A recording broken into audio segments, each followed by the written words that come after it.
Hello guys, welcome to my channel kitchen ব্লগসে আমি আরও একটা ভিডিও নিয়ে চলে এসেছি। আজ আমি তোমাদের দেখাবো নিম বেগুন ভাজা। তো দেখো, নিম পাতাটাকে এরকম এটাকে ছাড়াতে হবে নিম বেগুন দিয়ে, খুব ভালো লাগে। তোমরা হয়তো একবার ট্রাই করো। তো চলো পুরো ভিডিওটা দেখতে থাকো। বেগুনগুলো দিলাম, দেখো এরকম করে বেগুন কেটে নিয়েছি নিম বেগুনের জন্যে। তো চলো প্রথমে কড়া বসিয়ে বেগুনটা ভেজে নেব। আর দেখো, আগে থেকে বেগুনে নুন হলুদ মাখিয়ে রেখে দিয়েছি।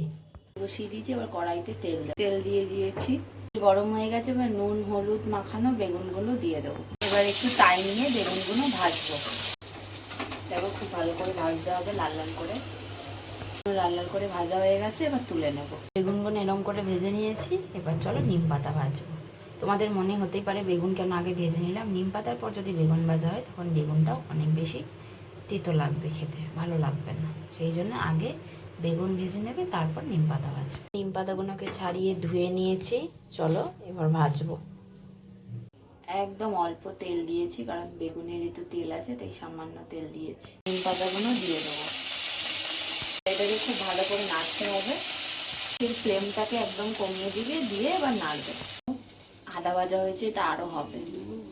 কালারটা একদম চেঞ্জ হয়ে গেছে। এবার ভেজে রাখা বেগুন দেবো। দেখো, গ্যাসের ফ্লেম কিন্তু একদম কমানো আছে, এটাকে কমিয়ে ভাজতে হবে। আর একটু নেড়ে নিই, তারপর নামিয়ে নেব। নিম পাতা ভাজা একদম রেডি, এবার নামিয়ে নেব। দেখো, নিম পাতা ভাজা একদম রেডি।